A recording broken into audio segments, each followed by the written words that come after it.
नमस्कार. आज जाणून घेऊया इरेक्टाईल डिस्फंक्शन म्हणजेच लिंग शैथिल्य या कंप्लेंट विषयी.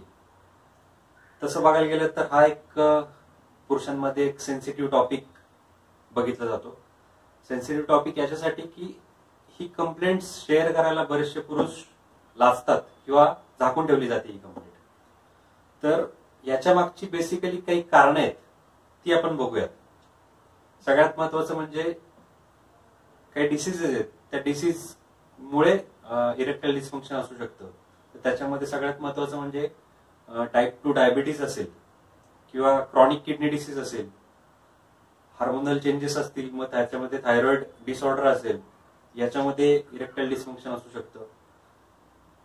ट्रॉमॅटिक म्हणजे काही आघात झाला असेल लिंगाच्या ठिकाणी असेल किंवा कसली सर्जरी झाली असेल, जनरली व्हेरिकोसिल असेल किंवा प्रोस्टेट ग्रंथी वाढून त्या प्रोस्टेट ग्रंथीची जर सर्जरी झाली असेल तर त्याच्यामुळे इरेक्टाईल डिस्फंक्शन असू शकतं. त्याच्यानंतर लाईफस्टाईलमध्ये ओबेसिटी म्हणजे अतिरिक्त वजन असेल तर त्याच्यामध्ये जनरली इरेक्टाईल डिस्फंक्शन बघायला मिळतं.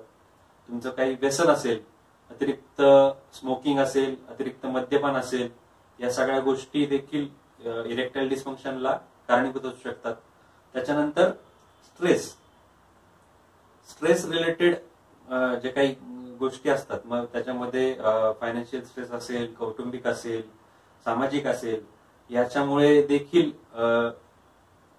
ईडी किंवा इरेक्टाईल डिस्फंक्शन असू शकतं. त्याच्यानंतर काही आजारांसाठी घेतली जाणारी खूप दीर्घकाळ पर्यंतची औषधं, मग त्याच्यामध्ये सेडेटिव्ह असेल, अँटी डिप्रेसंट टॅबलेट्स असतील किंवा फंगल इन्फेक्शनसाठी काही अँटीफंगल मेडिसिन्स घेतले जात असतील, त्याच्यामुळे देखील इरेक्टाईल डिस्फंक्शनची तक्रार ही जाणवू शकते. तर बेसिक ही झाली सगळी कारणं. तर या कारणासाठी म्हणून स्पेसिफिक औषधं जर घेतली तर हा जो काही त्रास आहे हा मुळापासून कमी व्हायला नक्कीच मदत होते. पण काय होतं की या त्रासासाठी जनरली एकतर हा लवकर शेअर केला जात नाही प्रॉब्लेम. याच्या मागची काही कारणं आहेत की काही लोकांची अशी समज असते की त्यांच्या तरुण वयामध्ये किंवा बालपणामध्ये ज्या काही सवयी असतात, अतिरिक्त हस्तमैथुन असेल म्हणजे मास्टुर्बेशन असेल, त्याच्यामुळे देखील हा प्रॉब्लेम उद्भवतो.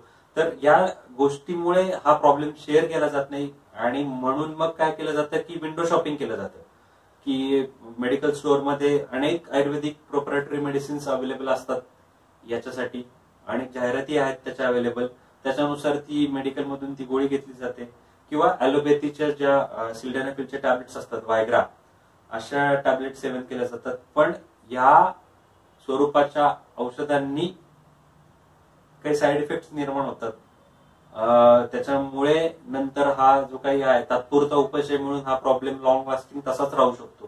तर प्रॉपर गायडन्सनी जर तुम्ही औषधं घेतलीत तर नक्कीच याचा मुळापासून त्रास कमी व्हायला मदत होते. प्रॉपर गायडन्स म्हणण्यापेक्षा याची जनरली केस टेकिंग, ज्यावेळेस पेशंट इरेक्टाईल डिस्फंक्शन कंप्लेंट घेऊन येतो तर त्याच्या मागचं कारण मुळात शोधून काढलं जातं, त्याची केस घेतली जाते. मग ते इरेक्टाईल डिस्फंक्शन त्याचं ओबेसिटीमुळे आहे का, स्ट्रेस रिलेटेड आहे का, हार्मोनल इम्बॅलन्समुळे आहे का, त्याच्या व्यसनामुळे आहे, या सगळ्या गोष्टींना धरून औषधोपचार आपण सजेस्ट करतो आणि प्रत्येकाची लाईन ऑफ ट्रीटमेंट वेगवेगळी राहते. औषध असेल स्ट्रेस रिलेटेड इरेक्टाईल डिस्फंक्शन असेल तर त्याला स्ट्रेसला धरून औषधं प्लस नस्य नावाचं पंचकर्म सजेस्ट केलं जातं. हार्मोनल इम्बॅलन्स मध्ये पण आपण किंवा एंडोक्राइन डिसऑर्डर मध्ये थायरॉइड डिस्फंक्शन असेल त्या केसमध्ये पोटातून औषधं प्लस नस्य नावाचं पंचकर्म रेकमेंड केलं जातं.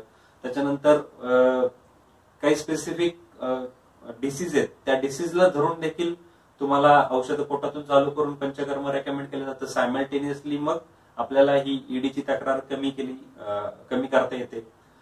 बेसिकली निदान परिवर्जन म्हणजे जे काही कारणं आहेत, मग स्मोकिंग आहे किंवा अतिरिक्त मद्यपान आहे, हे सगळं जर कमी केलं, लाईफस्टाईल मॉडिफिकेशन जर केलं तरी सुद्धा हा प्रॉब्लेम कमी करायला मदत होते.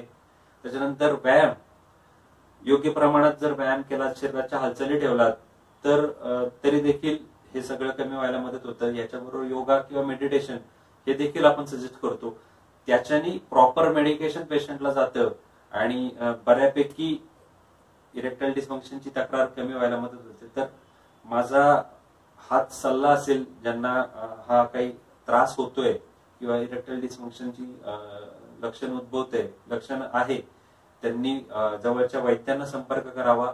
त्यांच्याकडे हा सगळा जो काही प्रॉब्लेम आहे तो कधीपासून आहे, त्याची तीव्रता कशी आहे, या सगळ्या गोष्टी सांगून तुम्ही जर प्रॉपर आयुर्वेदिक औषधोपचार याच्यावरती घेतलं, कुठल्याही प्रकारचं विंडो शॉपिंग न करता आयुर्वेदिक प्रोप्रायटरी मेडिसिन्स जे आहेत बाजारामध्ये उपलब्ध, ती स्वतःच्या मनाने न घेता जर प्रॉपर वैद्यांच्या सल्ल्याने जर औषध घेतलं तर नक्कीच हा त्रास मुळापासून दूर होऊ शकतो. तर माझी विनंती आहे की जवळच्या वैद्यांना संपर्क करा आणि या त्रासासाठी जे काही रेकमेंडेड औषधं आहेत त्याच्यासोबत जे काही डाएट आहे ते तुम्हाला पर्टिक्युलर डाएट कस्टमाइजली डिझाईन करून तुम्हाला ऍडवाइस केलं जाईल आणि त्याच्यानुसार जर तुम्ही हे सगळे चेंजेस केलेत तर हा त्रास नक्कीच मुळापासून कमी व्हायला मदत होईल. धन्यवाद.